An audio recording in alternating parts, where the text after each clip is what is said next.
Hello everyone, my name is Yash Punya and in this video we are going to look at the solution of the problem road construction. ये जो हमारी CSES के problem set के अंदर graph section के अंदर problem आती है, सो आज हम इसी का सॉल्यूशन देखने वाले हैं हम कैसे करेंगे। तो इस प्रॉब्लम को समझते हैं। हमें क्या यहाँ पे दिया हुआ है कि हमारे पास n नंबर ऑफ सिटीज़ है जिनके बीच में इनिशियली कोई भी रोड्स नहीं है। फॉर एग्जांपल हमारे पास कुछ इस तरह से सिटीज़ है, कोई भी कंट्री हो सकती है, मतलब कि ग्राफ है, हमें पता है नोड्स है, उनके बीच में इनिशियली कोई भी एज नहीं है। लेकिन हावर डे बाय डे क्या है, यहाँ पे हमें एजेस ऐड करनी होंगे, हर दिन हमें एज ऐड करते चले जाएंगे इस पर्टिकुलर रोड में। और हमें हर दिन एक टास्क है, हमें ये बताना है कि नंबर ऑफ कंपोनेंट्स और size of the largest component. हमें पता है कि कंपोनेंट क्या होता है। एक पर्टिकुलर ग्राफ में कंपोनेंट होता है group of nodes. Group of nodes को हम क्या है, कंपोनेंट बोलते हैं। तो अब जब हम एजेस ऐड कर रहे हैं, हमने स्टार्टिंग में देखा कितने कंपोनेंट्स हैं हमारे पास, चार। सारे इंडिविजुअल हैं तो हमारे पास चार कंपोनेंट्स हुए। अगर हमने एक भी एज ऐड की, फॉर एग्जांपल हमने ये एज ऐड की, तो हमारे पास कंपोनेंट्स कितने रह गए, तीन। एक ये, एक ये, एक ये। सो इसी तरीके से हमें बताना है। और लार्जेस्ट कंपोनेंट का साइज़ क्या है, यहाँ पे इसका साइज़ वन है, इसका साइज़ वन है, इसका टू है, तो टू। तो हमें हर दिन हर टास्क में जब भी हम हर एज को ऐड कर रहे होंगे तो हमें ये दोनों चीज़ें बतानी होंगी, नंबर ऑफ कंपोनेंट्स और the size of the largest component. So यहाँ पे क्या है, हमारा डायनेमिक ग्राफ है। और हमें पता होता है कि यार डायनेमिक ग्राफ के केस में हम DSU यूज़ करते हैं, डिसजॉइंट सेट यूनिट। एंड कैसे करेंगे और क्यों हम DFS यूज़ नहीं कर पाते हैं, सो सारी चीज़ें डिस्कस करेंगे इस पर्टिकुलर वीडियो में आगे। हम इनपुट देखते हैं, हमारी इनपुट क्या है, हमें N और M दिया जाएगा। N हमें पता है कि यार हमारे पास नंबर ऑफ नोड्स है, और M हमारे पास एजेस है। उसके बाद 1 to N हमारे नोड्स का नंबर है, सिटीज़ का नंबर, मतलब कि हमारा जो ए बी की वैल्यू है वो 1 to N है। यहाँ पे हमें इंडेक्सिंग का ध्यान रखना होगा। उसके बाद M लाइन्स हमें डिस्क्राइब कर रही है A to B। एंड हमें क्या है कि मतलब कि A से B के बीच में हमें एक रोड कंस्ट्रक्ट करनी है जब भी हमें मिलता है। A और B का मतलब है कि A से B के बीच में हमें एक रोड कंस्ट्रक्ट करनी है। इस तरीके से हमारी इनपुट दी जाएगी। एंड आउटपुट में हमें M लाइन्स प्रिंट करनी होगी, क्योंकि हमें हर एज के लिए काम करना है, मतलब हर दिन के हिसाब से हमें नंबर ऑफ कंपोनेंट्स और size of the largest component बताना होगा। और N और M की वैल्यू 10⁵ है। सो हमें एक फास्ट एफिशिएंट एल्गोरिथम चाहिए जो ON या ऑफ log n में ही काम कर जाए, N log n में से। सो इससे ज़्यादा अगर हम गए तो हमें TLE मिलेगा फॉर श्योर। एंड AB की वैल्यू N तक है, ये हमने डिस्कस कर लिया। बाकी हम इनपुट और आउटपुट हमारा इस तरीके से दिया गया है। हम आगे देखते हैं कि हम कैसे यूज़ करेंगे उसका। तो अपनी प्रॉब्लम का ब्रेक डाउन करते हैं और एट द एंड सॉल्यूशन हमारे सामने आ जाएगा। तो प्रॉब्लम को अंडरस्टैंड करते हैं दोबारा से। तो हमें क्या दिया गया है कि हमारे पास रोड्स है, N सिटीज़ है, और हमें क्या है, बिल्ड करनी है। तो बिल्ड करते वक्त हमें प्रिंट करना है number of connected components, that is how many group of cities are disconnected from each other, और लार्जेस्ट कनेक्टेड कंपोनेंट क्या है। सो ये हमारी इनपुट दी गई है। तो हमने क्या करा यार, 5 नोड्स है हमारे पास और 3 हमारे पास एजेस होने वाली है। तो मैंने 5 नोड्स को बस अभी खुले में बना के रख लिया, जिसमें हमें पता है कंपोनेंट्स हमारा 5 है और मैक्सिमम साइज़ क्या है, 1 है, सबका साइज़ 1 है, तो अभी के लिए 1 है। फिर फर्स्ट डे पे 1 और 2 के बीच में एक एज आती है, 1 और 2 के बीच में एक एज आई, तो नंबर ऑफ कंपोनेंट्स 4 हो गए, एक हमारा कम हो गया नंबर ऑफ कंपोनेंट। उसके बाद साइज़ क्या हुआ, साइज़ हमारा हो गया 2, क्योंकि इस कंपोनेंट का साइज़ है हमारा 2। नेक्स्ट जो है हमारी 1 और 3 के बीच में एक एज आती है, ये हमारी एक एज हुई, इससे हमारा नंबर ऑफ कंपोनेंट फिर से एक कम हो गया और हमारा साइज़ क्या हुआ, इंक्रीज़ हो गया, 3,3 हो गया। नेक्स्ट हमारे पास आता है 4,5, हमने 4,5 को ऐड किया तो हमारे कंपोनेंट्स फिर से एक कम हो गया, तो 2 रह गए और साइज़ हमारा सेम ही रहा, 3 ही रहा। अगर हमारे पास एक और दिन होता लाइक 1 और 5 या 1 और 4 हम कुछ कर देते, अगर हम 1 और 4 करते तो कंपोनेंट एक ही रह जाता और साइज़ हमारे 5 हो जाता। आई होप आपको समझ में आया होगा क्या, मतलब कि हमें किस तरह से इनपुट दिए गए, किस तरह से हमें ग्राफ क्रिएट करना है। और आपको ये भी समझ में आएगा ये डायनेमिक ग्राफ क्यों है। यहाँ पे ऑनलाइन क्वेरीज है, इन्हें हम ऑनलाइन क्वेरीज बोलते हैं, जिसमें हम क्वेरीज की हेल्प से अपने ग्राफ को कंस्ट्रक्ट करते हुए चलते हैं और उसके हिसाब से हमें क्या आंसर देना होता है। सो नाइव अप्रोच क्या हो सकता है, इसमें हम बोल सकते हैं यार हम DFS यूज़ कर लें, सीधा सीधा DFS यूज़ कर लें। फॉर एग्जाम्पल हमारे जैसे ये नोड्स हैं, अब अगर एज आई 1 से 2 तो हम फिर से DFS लगाते हैं, विजिटेड एरे अपना इनिशियलाइज करते हैं, DFS लगाते हैं और अपना कंपोनेंट्स को वो करते हैं, काउंट करते हैं। जैसे कि हमने आइलैंड्स वाली प्रॉब्लम होती थी हमारे पास, या काउंटिंग रूम्स हुई, या मतलब कि कनेक्टेड कंपोनेंट्स काउंट करना, जो DFS का बहुत ही बेसिक इम्प्लीमेंट एप्लीकेशन होता है। तो हम हर एज के लिए वो काम करते रहे और फिर काउंट कर लें और उसके बाद साइज को भी कंपेयर करते रहे। तो मतलब कि हर क्वेरी के लिए हमें डीएफएस लगाना होगा। तो ये तो बहुत ज़्यादा हमारी टाइम कॉम्प्लेक्सिटी हो जाएगी। डीएफएस ही हमारा ओ ऑफ एन प्लस एम में लगता है और हमारे पास क्वेरीज कितनी है, ओ ऑफ एन। तो अगर हम टाइम कॉम्प्लेक्सिटी देखेंगे तो ऑफ एन स्क्वायर हो जाएगा। तो ये तो हमें टीएल ही दे देगा। एक एफिशिएंट अप्रोच भी नहीं है यहाँ पे कि हम हर क्वेरी के लिए डीएफएस लगा के अपना काउंट करते हुए चले। सो बेटर अप्रोच क्या होगा यहाँ पे? बेटर अप्रोच यहाँ पे है कि हम डिसजॉइंट सेट यूनियन का यूज़ करें, विच इज़ डीएसयू। मैं यहाँ पे क्या है, डीएसयू को बिल्कुल स्क्रैच से आपको समझाने वाला हूँ। अगर आपको ऑलरेडी आता है तो आपका रिवाइज हो जाएगा, मैं फास्ट ही करूँगा यहाँ पे, so आप देख लेना। डीएसयू क्या होता है? हमारा एक डेटा स्ट्रक्चर होता है जिसमें कि हम क्या है, सिमिलैरिटी के बेस पे अपने ग्रुप करते हैं एलिमेंट्स को। सिमिलैरिटी के बेस पे कैसे ग्रुप करते हैं? फॉर एग्जांपल ए और 1 और 2 है, ये सिमिलर है किसी पर रिस्पेक्ट में, मतलब कुछ है तो हम बोलेंगे कि यार ये एक ग्रुप में जाए। ग्रुप को हम सेट बोल देते हैं कि एक सेट के एलिमेंट्स हो गए। फिर हमने बोला यार 3 और 4 किसी तरीके से वो है, सिमिलर है, तो ये हमने दूसरे सेट में डाल दिए। अब हमने बोला यार 2 और 3 सिमिलर है, सो 2 और 3 ये हुए, तो हम क्या हुए, क्योंकि 1 और 2 सिमिलर थे, 3 और 4 सिमिलर थे, अब 2 और 3 सिमिलर हुए तो 1 और 4 भी सिमिलर हो गए। सो क्या है, अब ये क्या एक ही पूरे सेट में आ गए, 1 2 3 4 हमारे सेम सेट में हुआ है सब कुछ। सो इसी तरीके जब भी हमारे पास काम होता है कि हम सिमिलैरिटी के बेस पे काम कर रहे होते हैं तो हम डिसजॉइंट सेट्स बना लेते हैं कि इस सेट में एक तरह के एलिमेंट्स होंगे, इस सेट में दूसरे तरह के एलिमेंट्स होंगे, इस तरीके से हम काम करते हैं। हमारा जो कोर आइडिया होता है वो यही होता है कि हम सिमिलर एलिमेंट्स को टुगेदर ग्रुप करते हैं और उसका एक रिप्रेजेंटेटिव होता है या लीडर होता है। हमारा एक सेट है जिसमें एक तरह के एलिमेंट्स हैं। फॉर एग्जांपल हम बोल देते हैं ना यार कि हमारे पास फ्रूट्स हैं और वेजिटेबल्स हैं। मैं बहुत ही सिंपल एक बहुत नाइव एग्जांपल ले रहा हूँ। तो फ्रूट्स एक सेट में गए, वेजिटेबल्स एक सेट में गए। फ्रूट्स और वेजिटेबल्स का कोई लिंक नहीं है तो वो अलग अलग सेट में है, सेट 1 सेट 2। और फिर क्या है, डीएसयू को इम्प्लीमेंट करने के लिए हमें एक लीडर चाहिए होता है। तो हम हर सेट का एक लीडर या रिप्रेजेंटेटिव बोल देते हैं। क्यों? क्यों हमें एक लीडर चाहिए, रिप्रेजेंटेटिव चाहिए? तो जैसे कि यार इन जनरल भी होता है, हम इलेक्शंस वगैरह करते हैं, ग्रुप ऑफ इंडिविजुअल्स होता है तो वो अपना एक रिप्रेजेंटेटिव देते हैं कि ये बंदा हमें रिप्रेजेंट करेगा। हम ग्रुप के हर एलिमेंट से रिप्रेजेंट करने गए तो हमारी बहुत ज़्यादा कॉम्प्लेक्सिटी हो जाएगी, तो हम एक से रिप्रेजेंट कर लेते हैं। सो इसलिए हमारे पास एक लीडर की हमें ज़रूरत होगी और उस लीडर से हम काम करेंगे। और क्या है, हमारे पास ट्रांजिटिव प्रॉपर्टी होनी चाहिए। ट्रांजिटिव प्रॉपर्टी का मतलब है कि अगर ए बिलोंग्स टू बी है, बी बिलोंग्स टू सी है, तो ए बिलोंग्स टू सी अपने आप ही हो जाएगा। सीधी सी बात है यार कि अगर लाइक हमारा, आप समझ ही गए होगे, ट्रांजिटिव प्रॉपर्टी है ये सिंपल सी कि ए और बी सिमिलर है, बी और सी सिमिलर है, तो ए और सी तो सिमिलर हो ही गए ना अपने आप बी के हेल्प से। तो ट्रांजिटिव प्रॉपर्टी भी हमारे पास होनी चाहिए। एक थोड़े से रियल लाइफ एनोलॉजी ले लेते हैं कि फॉर एग्जांपल एक स्कूल में कुछ स्टूडेंट्स हैं, उनका फ्रेंड ग्रुप है। अभी के लिए क्या है, सारे स्टूडेंट्स अलग अलग हैं, किसी का कोई फ्रेंड ग्रुप नहीं है। अब मान लो ये 2 लोग फ्रेंड्स बन गए, first second third fourth fifth है हमारा, 1 और 2 फ्रेंड्स बन गए तो इनका एक ग्रुप बन गया। अब 5 भी आके 2 का फ्रेंड बन गया, तो 5 अगर 2 का फ्रेंड बन गया, 2 1 का है, तो 1 और 5 भी फ्रेंड्स ही हो गए। आपके दोस्त का दोस्त आपका दोस्त ही होता है, सिंपल सी बात। तो एक ये ग्रुप हो गया। अब 3 और 4 फ्रेंड्स बन गए तो एक ये ग्रुप हो गया। अब अगर 3 या 4 में से कोई भी फ्रेंड बन जाता है 1 to 5 का, फॉर एग्जाम्पल 4 2 का बन गया, तो ये बड़ा ग्रुप बन गया।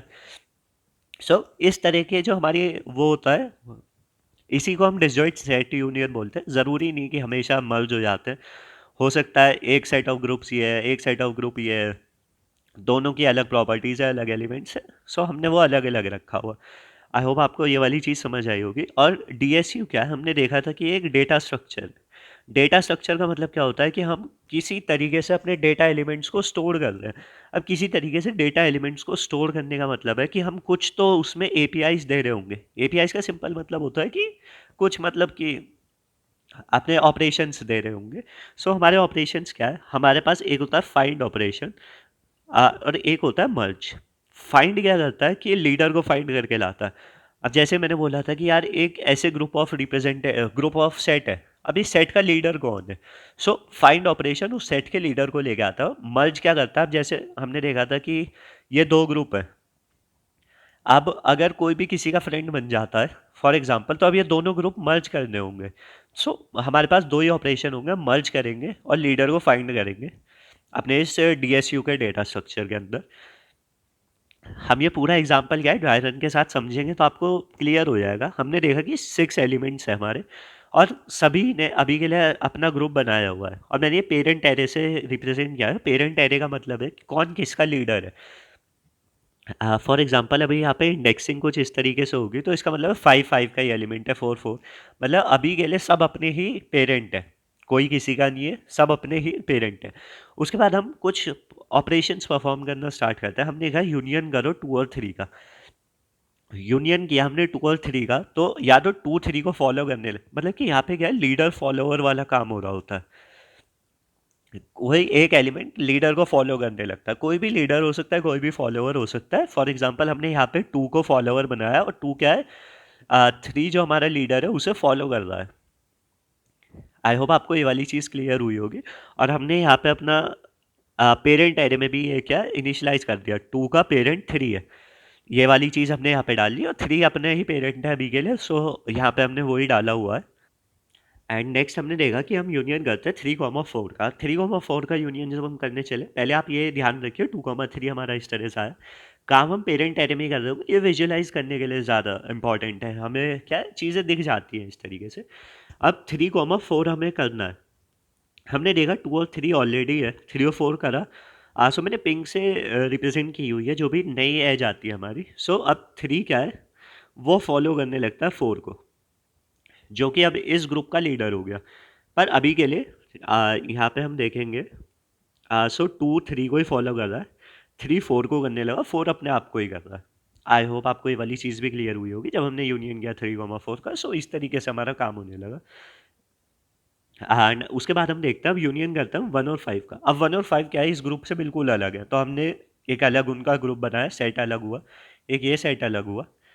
ये वाली चीज़ भी आपको समझ में आई होगी हमने कैसे किया। और 1 हमारा फॉलोअर हुआ, जो कि 5 लीडर को अपना फॉलो कर रहा है। और यहाँ पे आप पेरेंट एरे में भी देख सकते हो, 1 क्या है, 5 को फॉलो करने लगा, 5 अपने आप को ही कर रहा है। तो बाकी सारी चीज़ें एज इट इज सेम है हमारी, हमने चेंज नहीं की है। अब उसके बाद देखते हैं हम कि यूनियन किया हमने 1, 2 का। अब आप देखोगे कि यार 1 यहाँ पे, 2 यहाँ पे है, तो या अब हमें इन्हें मर्ज करना है। अब क्या है, जैसे कि ट्रांजिटिव प्रॉपर्टी होती थी, तो हम क्या है, जब दो ग्रुप्स को मर्ज कर रहे होते हैं, या जैसे हमने फ्रेंड्स वाला एग्जांपल लिया था, दो ग्रुप्स हैं, अब उसमें बहुत सारे लोग हैं। अब जो लीडर है उसकी बात नहीं कर रहे हैं, कुछ दो लोग जो फॉलोअर हैं दोनों ही ग्रुप्स में, उनकी फ्रेंडशिप हो जाती है। तो हम उनकी फ्रेंडशिप का ना बोल के हम क्या बोलते हैं, उनके लीडर की फ्रेंडशिप हो गई। उनके लीडर की फ्रेंडशिप होने से ही सारा काम हमारा हो जाता है। हमने 5 जो हमारा अभी तक लीडर था उसे फॉलोअर बना दिया, और 4 एज अ लीडर था, हमने 4 को एज अ लीडर अपना रिप्रेजेंट कर दिया। तो ये जो ग्रुप था अब इसे फॉलो करने लगा, और ये क्या हुआ, हमारा पूरा एक ग्रुप हो गया। तो जब भी हम मर्ज ऑपरेशन भी करते हैं तो हम पहले फाइंड करते हैं लीडर को, और लास्ट में जाके लीडर्स को ही फ्रेंड्स बना, मतलब कि लीडर्स को ही एक दूसरे को पॉइंट करा देते हैं, फॉलोअर लीडर वाला उसमें जो हमारा काम होता था वो करवा देते हैं। सो आई होप आपको ये वाली चीज़ भी समझ में आई होगी। आगे देखते हैं कि हमारे जो फाइंड और मर्ज ऑपरेशंस थे वो किस तरीके से हैं। जो अभी तक हमारी इम्प्लीमेंटेशन है, हमने पेरेंट एरे में देखा, हम फाइंड में क्या करते हैं, we find the leader. Leader हम पेरेंट एरे में फाइंड कर रहे होते हैं, और हमें पता है कि 1 2 3 है, और 3 2 1 हमने कुछ लिखा, तो 1 का लीडर 3 है, मतलब 1 ऐसे 3 को पॉइंट कर रहा होगा।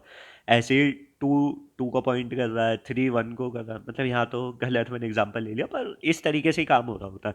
तो जब हम फाइंड कर रहे हैं, अब फॉर एग्जांपल हमारा कुछ इस तरीके से है, 3 4 को करा, 4 5 को करा, और 3 का हमें लीडर ढूंढना है। तो हम क्या करेंगे, जब तक कि हमारा पेरेंट ऑफ एक्स एक्स के बराबर नहीं हो जाए, क्योंकि 5 5 को ही फॉलो कर रहा है, तो जब 5 5 को, जब बंदा खुद को ही फॉलो कर रहा होता है तो मतलब वो लीडर है। हमारे पेरेंट एरे के अंदर हमने समझा था, if you are following yourself so you are a leader. तो हम वही देखेंगे कि जब तक हमारा एक्स पेरेंट ऑफ एक्स के इक्वल नहीं हो जाए, तब तक हम अपने पेरेंट एरे में आगे बढ़ते रहेंगे, x equals to parent x करते रहेंगे, और जब ये काम हो जाता है तो हम बस रिटर्न कर देंगे एक्स को। तो जब हमने 3 से स्टार्ट किया तो हम 4 पे जाएंगे, 4 से 5 पे जाएंगे, 5 में देखेंगे कि अब एक्स और पेरेंट ऑफ एक्स दोनों ही इक्वल हो गए। क्योंकि हमारा पेरेंट एरे इस तरह का हो रहा होगा 5 के इंडेक्स के लिए।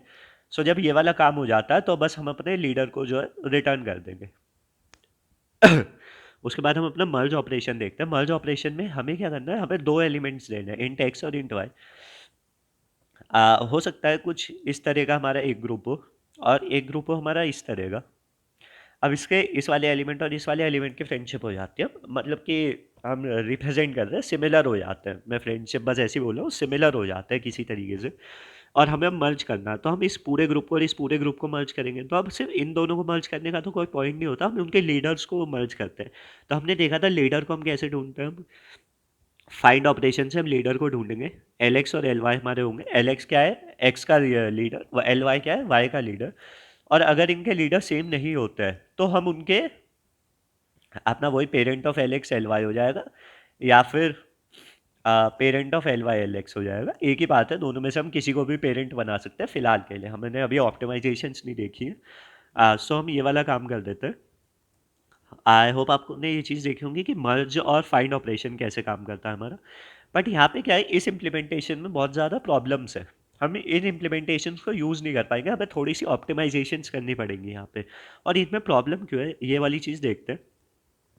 प्रॉब्लम है हमारी कि ये बहुत ज़्यादा स्लो हो जाता है। अब कोई सिनेरियो देखिए कि ये 1 2 को पॉइंट कर रहा है, 2 3 को, 3 4 को, 4 5 को। सो अब हमें यहाँ पे फाइंड करना है, अगर 1 का पे लीडर फाइंड करना हो तो हमें 2 3 4 5।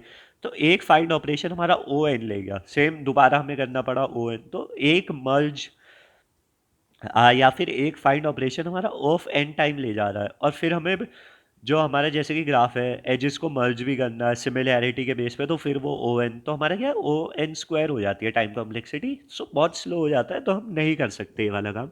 हमें कुछ बेटर अप्रोच चाहिए, हम कुछ बेटर सोचना होगा इस पर्टिकुलर प्रॉब्लम के लिए। इस पर्टिकुलर प्रॉब्लम के क्या है, डीएसयू में हमें कुछ सोचना होता है। सो हम दो तरह के ऑप्टिमाइजेशंस करते हैं। पहला हमारा होता है पाथ कंप्रेशन। पाथ कंप्रेशन क्या है, फाइंड ऑपरेशन में यूज़ करते हैं। फाइंड में हमने देखा था हम लीडर को फाइंड कर रहे हैं। अब फाइंड ऑपरेशन में हम क्या करेंगे, हमारी कुछ इस तरह की चेन थी। अब इस चेन में आप देखोगे 1 2 को पॉइंट कर रहा है, 2 3 को, 3 4 को। तो हम क्या करते हैं, इसे फ्लैट कर देते हैं। हम फ्लैट कर देते हैं इस ट्री को, और 3 2 को, 1 को। मतलब कि यार एक चीज़ देखो, 1 2 को पॉइंट कर रहा है, फिर 2 3 को, 3 4 को। तो 1 को ना 2 से मतलब है ना 3 से, 1 को से 4 से मतलब है, अपने लीडर से। तो हम सीधा ऐसे ही ना करते, 1 सीधा 4 को ही पॉइंट करे। सेम 2 को ना 2 को 1 से मतलब है ना 3 से, 2 को भी अपने लीडर से मतलब है 4 से। तो हमने 2 को भी ऐसे ही पॉइंट करा दिया, सेम 3 को भी ऐसे ही। इसी को पाथ कंप्रेशन बोलते हैं। हम क्या करते हैं पाथ कंप्रेशन में, जैसे ही हम फाइंड करना स्टार्ट करते हैं, जब तक हमें पेरेंट नहीं मिलता है, हम अपने पेरेंट में क्या स्टोर करते हुए चलते हैं। 1 से हम 2 में गए, 1 2 को पॉइंट करने लगा। फिर हम 3 में गए, अब 1 क्या है, 3 को पॉइंट करने लगा, अभी भी हमें पेरेंट नहीं मिला। फिर 1 4 को पॉइंट करने लगा, या 4 पेरेंट हुआ, तो हम बस वहीं पर रुक गए, हमने पेरेंट ऑफ एक्स को अपना रिटर्न कर दिया जो हमारा पेरेंट था। आप ये कोड देखोगे तो यही फाइनल कोड होता है और यही ऑप्टिमाइज कोड होता है। और आप ये खुद समझ भी गए होगे कि हमने क्यों किया पाथ कंप्रेशन। जो हमारी पूरी लंबी चेन थी, उस चेन में हमें सिर्फ लीडर से मतलब है। तो अच्छा यही होगा कि हम लीडर को ही फॉलो करने लगे सीधा। हम इस तरह की चेन्स बनाने से अच्छा है हम जब भी फाइंड ऑपरेशन को कॉल करें, सो हम अपना स्टोर करते हुए चले लीडर को ही। हो सकता है छोटी मोटी चेन्स बन भी गई हो। तो हमने क्या करा, हमने 1 से 2 को देखा, 2 लीडर नहीं है। सो फिर 1 3 को पॉइंट करने लगा, 3 लीडर है। सो बस हमने ये चेन हटाई, और ये इस तरीके से हमारा क्या, पाथ कंप्रेशन की हेल्प से हमने ऑप्टिमाइज कर दिया अपना काम को। ये पहली ऑप्टिमाइजेशन होती है जिसमें हम फाइंड को कर देते हैं, और मतलब कि एक तरह से अपने ट्री को फ्लैट कर देते हैं। फ्लैट करने का मतलब आपको समझ में ही आ गया होगा कि हम यार चेन से ना जाते हुए हम क्या करें, यार डायरेक्ट पॉइंट कर लो ना, चेन से क्यों ही जा रहे हो आप। डायरेक्ट पॉइंट कर लो अपने लीडर से, क्योंकि चेन में जो भी अदर एलिमेंट्स है उन्हें हमने हमें उनसे कोई मतलब नहीं है, हमें सिर्फ अपने लीडर से मतलब है। नेक्स्ट ऑप्टिमाइजेशन हमारी होती है रैंक और साइज के हिसाब से। रैंक और साइज के हिसाब से मतलब क्या है, जब हम मर्ज कर रहे हैं दो ऑपरेशंस को। अब फॉर एग्जांपल कि एक हमारी इस तरीके से चेन है, 5 3 4 2 1। सो आपने देखा इसकी लेंथ क्या है, 5 है। और एक हमारी चेन आती है 2 3, या इस तरीके से कुछ है। तो अब हमें मर्ज करना है। रैंक और साइज के हिसाब से जब हम यूनियन कर रहे हैं, तो उसका मतलब क्या है कि हम डेप्थ के हिसाब से काम कर रहे हैं। डेप्थ का मतलब क्या है, उस एलिमेंट में साइज कितना है, मतलब कि उसका डेप्थ कितना है, साइज कितना, हाइट कितनी है उस पर्टिकुलर ट्री की, हम कुछ भी बोल सकते हैं। तो इसमें जो हमारा रूल है वो ये कहता है कि जो इसका बड़ा साइज है उसे लीडर बनाओ और छोटे को उसका फॉलोअर बनाओ। ऐसा क्यों ये बोल रहे हैं? अब मान लो ये इतना बड़ा था, हमने 2 को 5 से बना दिया, सो इसकी ओवरऑल लेंथ अब भी सेम रही रैंक की। सो हमें क्या फाइंड ऑपरेशन करने में या जो हमें ओएन में लगता था वो शॉर्टर हो जाता है, हमें शॉर्ट करना पड़ा, ज़्यादा नहीं हमें जाना पड़ा। और अगर हम 5 को 2 का बनाते तो यहाँ पे +1 हो गई इसकी हाइट, मतलब कि इसकी ऑलरेडी हाइट 5 थी, उसमें और +1 हो गई 6, तो हमने और बढ़ा दी हाइट। मतलब कि अगर हमने बड़े को छोटे में मर्ज कर दिया सो हमारी दिक्कत हो जाएगी। तो हमें हमेशा इसमें छोटे एलिमेंट को बड़े में मर्ज करना होता है, ये हमने रैंक और साइज के हिसाब से किया। अब ठीक है, हमें ये करना है, पर अब हमें पता कैसे लगेगा हाइट्स के बारे में? तो हम हाइट्स के बारे में पता करने के लिए एक रैंक नाम का एरे बनाएंगे। रैंक नाम का एरे स्टोर करेगा डेप्थ को। हर एक जो हमारा सेट है उसकी डेप्थ कितनी है, लीडर जो है वो उस चीज़ को स्टोर करके रखेगा और फिर उस रैंक के हिसाब से हम मर्ज करेंगे। जिसकी भी रैंक कम होगी हम उसके हिसाब से मर्ज करेंगे। फॉर एग्जांपल हमारा जो मर्ज ऑपरेशन था वो कैसे चेंज होता है, हमने एक्स और वाई लिया, हमें फर्स्ट लीडर की तो ज़रूरत है ही, तो हमने फाइंड एक्स फाइंड वाई से किया, जहाँ पे पाथ कंप्रेशन से हमने उसे भी कंप्रेस कर दिया, अपने ट्री को फ्लैट कर दिया, तो इस तरह की चेंज भी ख़त्म हो गई, वो ऐसा हो गया होगा। चलो ये वाली चीज़ भी समझ में आती है। और हमारा अगर लीडर सेम नहीं है, पहले यार ये वाली चीज़ भी आपको क्लियर होनी चाहिए कि अगर लीडर सेम आया, मतलब कि हम ऐसे कर रहे हैं, हमने 3 और 1 को मर्ज करना चाहा, तो यार इनका लीडर सेम है, तो हम क्यों मर्ज करें, हम कुछ भी नहीं करते। हम तभी कुछ काम करेंगे, मर्ज वाला ऑपरेशन करेंगे जब लीडर्स अलग अलग होंगे। अब जब लीडर्स ही सेम है तो हम क्यों मर्ज करें बेफालतू में। सो अगर लीडर सेम नहीं है तो हम क्या चेक करते हैं, जिसकी रैंक ज़्यादा हुई, अगर एल एक्स की मतलब लीडर ऑफ एक्स की रैंक ज़्यादा हुई एल वाई से, सो हम एल एक्स एल वाई का पेरेंट एल एक्स बना देते हैं। सीधी सी बात है, जिसका भी छोटा है मतलब कि जिसकी डेप्थ जो है वो कम है, वो जाके मर्ज होगा जिसकी डेप्थ ज़्यादा है, तो दूसरा बंदा उसका पेरेंट बनेगा। सेम हमने यहाँ पे किया हुआ है रैंक के हिसाब से एलसीएफ में। और अगर दोनों की रैंक सेम होती है तो कोई किसी का भी बन सकता है, और उस टाइम पे हम रैंक को बढ़ा देंगे। रैंक को यहाँ पे बढ़ाने का क्या पर्पस है? फॉर एग्जाम्पल ये इस तरह के हमारे पास दो ग्रुप्स है, दोनों की लेंथ क्या है, रैंक है 3। तो अगर हम किसी को भी किसी से मर्ज करते हैं तो क्या है, एक से हाइट बढ़ जाएगी। अब आप यहाँ देखोगे तो 1 2 3 4 हो गई, अगर हम 3 को मर्ज करते हैं तो 1 2 3 4 हो गई, तो एक से बढ़ गई। तो अब जिसकी भी बढ़ी है, जिसको भी हमने पेरेंट बनाया है, उसकी हम एक से क्या रैंक भी ऐड कर देंगे। तो इस तरीके से क्या है, हमारा रैंक और साइज के हिसाब से हम मर्ज कर रहे होते हैं जिस। और ये आपने समझ ही लिया क्यों हम बड़े में छोटे को ऐड कर रहे होते हैं, क्योंकि अगर हम बड़े को छोटे में ऐड करेंगे तो हमारी रैंक और ज़्यादा बढ़ जाएगी। सो उससे क्या है, हमारी टाइम कॉम्प्लेक्सिटी बढ़ेगी, अपने हमें और ज़्यादा ट्रैवल्स करना पड़ेगा। सो इसलिए हम उस चीज़ को अवॉइड करते हैं। एंड नेक्स्ट आपके दिमाग में यार एक सवाल आ सकता है कि जब हम पाथ कंप्रेशन कर रहे हैं तो वहाँ तो रैंक का पूरा पर्पस ही वो हट गया ना, क्योंकि अगर ये वाला हमारी कोई चेन है तो 3 की रैंक यहाँ पे 3 है, मतलब कि यहाँ पे 3 नोड्स है, अगर 4 होते हैं 4 ले लेते हैं, 4 है। पर जब हमने पाथ कंप्रेशन किया तो यार इसकी लेंथ जो रैंक है वो तो 1 ही रह गई। हम और पाथ कंप्रेशन के टाइम में रैंक को अपडेट भी नहीं कर रहे, हम कुछ भी नहीं कर रहे, तो इससे क्या है, ये जो रैंक वगैरह हमारे हैं पाथ कंप्रेशन हुए, इससे हमारे लॉजिक में कुछ भी फ़र्क नहीं पड़ता है, हम सिर्फ टाइम कॉम्प्लेक्सिटी के लिए ये वाला काम कर रहे हैं। अगर इसकी लेंथ अब 1 भी हो जाती है डेप्थ, तो क्या ही फ़र्क पड़ेगा उस चीज़ से, हमारे इम्प्लीमेंटेशन में या लॉजिक में कुछ भी फ़र्क नहीं पड़ेगा। हमारा लॉजिक जैसा था वैसा का वैसा इंटैक्ट रहेगा, सेम रहेगा। सो इस वजह से हमें उस पर्टिकुलर चीज़ से कोई भी प्रॉब्लम नहीं होती है। तो हम यहाँ पे अपना क्या है ऑप्टिम कर पाते हैं। और ये ऑप्टिमाइजेशन मैटर क्यों करती है, जब तक हमने ऑप्टिमाइजेशंस नहीं की थी तो हमारा हर ऑपरेशन क्या है ओ एन में ले काम कर रहा था।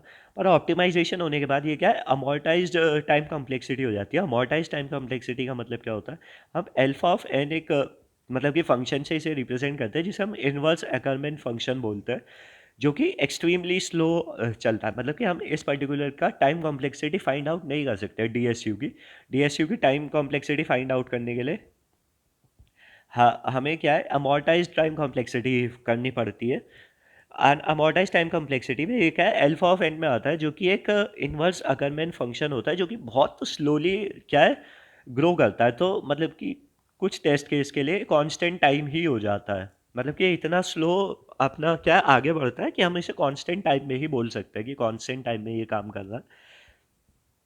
सो हमारी टाइम कॉम्प्लेक्सिटी क्या है, वो इससे कम हो जाती है काफ़ी ज़्यादा। सो जब भी हम डील कर रहे हैं डायनेमिक ग्राफ से तो हम डीएसयू का यूज़ करते हैं। मैं आपको यहाँ पे डिफरेंशिएट कर देता हूँ। जब हमारा डायनेमिक ग्राफ है, डायनेमिक ग्राफ का मतलब कि हम एजेस ऐड कर रहे हैं, तो जब एजेस ऐड कर रहे हैं तो उसका मतलब क्या है, मर्ज ही तो कर रहे हैं। अब मर्ज में हम फाइंड किया हमने पेरेंट को और बस मर्ज कर दिया। अभी हम अपनी प्रॉब्लम में भी देखेंगे कैसा हो रहा है, तो उस टाइम पे सिर्फ डीएसयू यूज़ करो, क्योंकि हमने देखा यार डीएफएस यूज़ कर रहे थे तो सब कुछ ही बिगड़ जा रहा था। हर क्वेरी के लिए डीएफएस कब तक लगाएंगे। बट अगर स्टैटिक ग्राफ होता है, स्टैटिक ग्राफ के केस में आपका डीएसयू और डीएफएस दोनों ही of n plus m time complexity में चल रहे होते हैं, नियरली एन प्लस एम आप बोल सकते हो डीएसयू के लिए। सो वहाँ पे जब स्टैटिक ग्राफ है तो आप दोनों में से कोई भी इम्प्लीमेंटेशन यूज़ कर सकते हो, तो जो भी ईजी हो इम्प्लीमेंट करने में आप उसका यूज़ करिएगा। पर डायनेमिक ग्राफ के केस में हमेशा डीएसयू का यूज़ करना, और बहुत ज़्यादा एप्लीकेशंस है, मतलब कि इस फील्ड में कॉम्पिटिटिव प्रोग्रामिंग में इसकी बहुत ज़्यादा फील्ड है, और आपके इंटरव्यूज़ में भी सबसे ज़्यादा यही पूछा जाता है। तो अब हम अपनी प्रॉब्लम पे आते हैं। प्रॉब्लम में हमें क्या बोला गया था कि यार हमारे पास अभी सारी सिटीज़ हैं, उनके बीच में हमें रोड्स को कंस्ट्रक्ट करना है। अब जब हम रोड्स को कंस्ट्रक्ट कर रहे हैं तो हमें हर दिन ऐसे ऐसे रोड कंस्ट्रक्ट कर रहे हैं। ठीक है, हमने समझा। यहाँ पे क्या, मैं आपको अच्छी तरीके से बता देता हूँ। हमारे कुछ इस तरीके से नोड्स थे, सिटीज़ थे। हमारे पास पहली एज आई 1,2। पहले हमने देखा कि यार हमारे सारे कंपोनेंट्स क्या है, 5 है, तो हमने वो रखा और साइज़ हमारा 1 है, हमने इनिशियलाइज़ किया। 1,2 आया, तो 1,2 को हम क्या करें, मर्ज ऑपरेशन कॉल करते हैं, और ये कर दिया हमने मर्ज। 1 और 2 क्या है, एक सेट में हो गए। सेट का मतलब यहाँ पे क्या है, कनेक्टेड कॉम्पोनेंट है। सेट क्या है, हमारा कनेक्टेड कंपोनेंट है, तो 1,2 को हमने मर्ज कर दिया।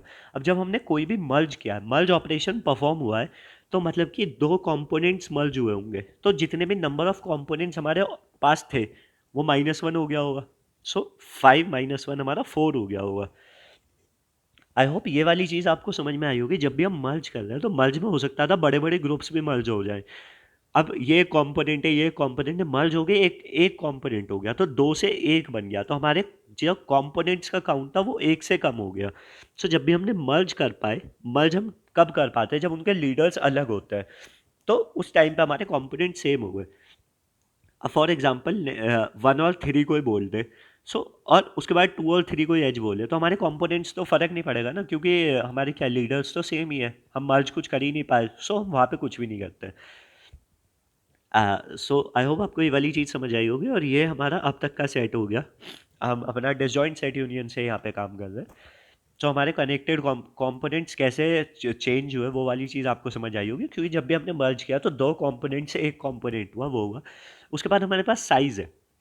साइज़ के लिए हम क्या है, लेंथ एरे बना के रखेंगे, हर एरे का एक लेंथ एरे बना लेंगे। अब जब हमने ऐड किया, हमने 2 को 1 में ऐड किया, मतलब कि 2 से 1 को 2 में ऐड किया, तो 2 की लेंथ कितनी हो गई, 2। ये वाली चीज़ हम जैसे रैंक को स्टोर करके रखते हैं, इसी तरीके से हम एक लेंथ एरे बना लेंगे जिसमें कि लेंथ स्टोर करके रखेंगे, और फिर उसे बस कंपेयर करेंगे। 1 और 2 में से मैक्स क्या है, 2, सो हमने वो कर दिया। अब हमने 1 और 3 को ऐड किया, सो जब 3 आया, 3 और क्या लीडर, 3 का लीडर 3 है, 1 का लीडर 2 है, सो 3 2 को पॉइंट करने लगा। अब क्योंकि यहाँ पे मर्ज ऑपरेशन परफॉर्म हुआ है तो 4 से 3 रह गया, और अब क्योंकि मर्ज ऑपरेशन यहाँ पे हुआ है तो लेंथ 3 हो गई, सो हमने ये अपडेट करके यहाँ पे 3,3 हमारा आंसर हो जाता है। तो उसके बाद जब 4 और 5 आया, तो 4 और 5 बिल्कुल अलग है, पर मर्ज ऑपरेशन तो यहाँ पे भी परफॉर्म हुआ है, तो तीन जितने भी कंपोनेंट्स होंगे उससे दो हो जाएंगे। अब इसकी लेंथ कितनी हुई, यहाँ पे 2, पर हमारी ऑलरेडी लेंथ एक 3 है, सो 3 हमने रहने दी, हमने अपडेट नहीं किया। आप जब कोड देखोगे तो ये वाली चीज़ आपको और क्लियर हो जाएगी, कैसे हमने इससे मर्ज ऑपरेशन जब हो रहा है तभी ये हो रहा है, कनेक्टेड कंपोनेंट्स कैसे एक से कम हो रहे हैं। और साइज़ के लिए जैसे हम रैंक एरे बनाते थे, ऐसे एक लेंथ एरे बना लेंगे जिसमें अपना स्टोर करके रखेंगे, और कैसे उस वो काम होगा वो अब देखते हैं। तो हमारे स्टेप 1 में हम क्या करेंगे, इनिशियलाइज़ कर लेंगे पेरेंट ऑफ आई ऑफ आई, मतलब कि सभी अपना पेरेंट है। स्टार्टिंग में तो ये सब अपने खुद के पेरेंट हैं। हम मर्ज करना स्टार्ट करते हैं यू और वी को, तो जब भी कोई रोड ऐड होती है, तो अगर डिफरेंट कंपोनेंट्स मर्ज हुए हैं तो हम अपडेट कर देते हैं साइज़ और काउंट को। अगर ऑलरेडी सेम कंपोनेंट है तो हम कुछ नहीं करते और मर्ज करने के बाद हम कंपोनेंट का काउंट और मैक्स साइज को अपना क्या रिटर्न कर देते हैं।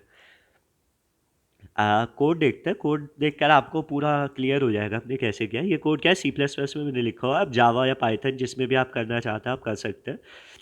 यहाँ पे इजी इम्प्लीमेंटेशन की हुई है मैंने काफ़ी। उसके बाद ये हमारे कांस्टेंट हेडर्स वगैरह हो गए, ये हमारे क्या है जो हमने एरेज की हमें ज़रूरत थी, जैसे पेरेंट एरे हमें चाहिए था, रैंक्स एरे हमें चाहिए था, जिससे कि हम अपने मर्ज ऑपरेशन को ऑप्टिमाइज कर पाए, और लेंथ एरे जिसमें हम साइज स्टोर करके रख रहे हैं। उसके बाद हमारे पास कंपोनेंट काउंट और मैक्स साइज जो हमारे हर क्वेरी के लिए हमें आंसर देने हैं। फाइंड ऑपरेशन सेम वही है जो हमने ऊपर डिस्कस किया था, हम कैसे फाइंड करते हैं, यहाँ पे हम पाथ कंप्रेशन कर रहे हैं। पाथ कंप्रेशन वाली चीज़ भी मैंने आपको बताई थी, हम बस ट्री को फ्लैट कर देते हैं, जब हमारे पास चेन होती है तो हम उसे फ्लैट कर देते हैं कुछ इस तरीके से। ये वाली चीज़ आपको पता लगी। उसके बाद मर्ज ऑपरेशन देखते हैं, मर्ज ऑपरेशन यहाँ पे इंटरेस्टिंग है। हमने इंट एक्स और इंट वाई लिया। जब हमने वही जैसे हम पहले लीडर निकालते हैं, हमने लीडर निकाला, उसके बाद हमने देखा अगर लीडर सेम नहीं है, मतलब कि वो अलग अलग कंपोनेंट्स में है। अब अगर वो अलग अलग कंपोनेंट्स में है तो हम रैंक के हिसाब से मर्ज करते थे, ये वाली चीज़ तो हमें पता ही है, जिसकी रैंक ज़्यादा होती है दूसरा उसका पेरेंट बन जाता है। So parent of L y क्या हुआ, एल एक्स। एल वाई का पेरेंट हो गया एल एक्स, क्योंकि एल वाई क्या है, छोटा है। हमारे पास लीडर है L y, L x, L y छोटा है, तो एल वाई जाके एल एक्स का पेरेंट बन गया। अब क्योंकि एल एक्स का वो पेरेंट बना है तो एल एक्स की लेंथ बढ़ गई, जो भी एल वाई की लेंथ थी उससे। एल एक्स की ऑलरेडी लेंथ 3 थी, एल वाई आया 4 लेंथ, मतलब कि 2 लेंथ के साथ, क्योंकि उसकी ये छोटी होगी। तो एल एक्स की अब कितनी हो गई, उसकी ऑलरेडी जो थी और एल वाई जो ऐड हुआ और 5 हो गई। सो ये वाला काम हमने किया, सेम हमने नेक्स्ट के लिए किया, लेंथ को हमने इसी तरीके से अपडेट कर रहे हैं।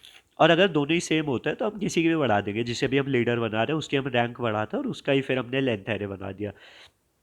अब क्योंकि मर्ज हुआ है तो एक कंपोनेंट तो कम हुआ, हमने वो कर दिया। और मैक्स साइज हमने बस कैलकुलेट कर लिया अपना मैक्स साइज में से, और लेंथ ऑफ एल एक्स और एल वाई में से जिसकी भी लेंथ मैक्सिमम है हमने वो ली। यहाँ पे मैंने दोनों ही ली हुई है क्योंकि हमें यहाँ पे नहीं पता क्या किस में। अगर आप ये चाहो तो आप दोनों इफ स्टेटमेंट्स में लिख सकते हो, आप चाहो तो इन दोनों स्टेटमेंट्स को मर्ज कर सकते हो, आप जैसे भी कोड को क्लीन करना चाहो आप कर सकते हो। मैंने थोड़ा सा लेंथी लिख दिया जिससे कि समझने में ईजी रहे। तो अगर लीडर सेम नहीं है तो मर्ज करता है, और जब मर्ज करता है तो एक कंपोनेंट कम होता है। साइज के लिए मैंने आपको ये वाली चीज़ समझाई थी, अगर एल एक्स एल वाई और एल वाई का पेरेंट एल एक्स बनता है तो एल एक्स की लेंथ बढ़ जाती है जो भी एल वाई की लेंथ थी उससे। So length of L x हम करते थे plus equals to length of L y. I hope ये वाली चीज़ भी आपको क्लियर हुई होगी। नेक्स्ट अब देखते हैं, मर्ज ऑपरेशन हमने देख लिया, हमारा मेन फंक्शन ये हमारे फास्ट इनपुट आउटपुट्स के लिए हम यूज़ करते हैं। उसके बाद हमने क्या किया, अपनी एन और एम को लिया। उसके बाद हमने इनिशियलाइज किया अपने एरेज को। एन प्लस वन से हम इनिशियलाइज करेंगे, रैंक ऑफ साइज स्टार्टिंग में जीरो, सबके लेंथ क्या है वन कर देते हैं। रैंक को भी हम वन कर सकते हैं, बस जीरो कर दिया हमने सेफ रहने के लिए। पेरेंट एरे को इनिशियलाइज करना बहुत इंपॉर्टेंट है, अगर आप ये नहीं करोगे तो रॉन्ग आंसर आएगा। अभी के लिए सब अपने पेरेंट है खुद के। क्यों, उसके बाद हम देखते हैं कि हमारा जो कंपोनेंट्स का साइज़ है वो किस तरह से यहाँ पे मैटर कर रहा है। कंपोनेंट्स का साइज़ हमने स्टार्टिंग में लिया एन, मैक्स साइज़ हमारा वन था। सेम हमने किया, हमने यू और वी को रीड किया, मर्ज ऑपरेशन परफॉर्म किया, उसके बाद कंपोनेंट्स और काउंट और मैक्स साइज़ को प्रिंट कर दिया। सिंपल है, मेन फंक्शन हमारा बहुत ही सिंपल था यहाँ पे।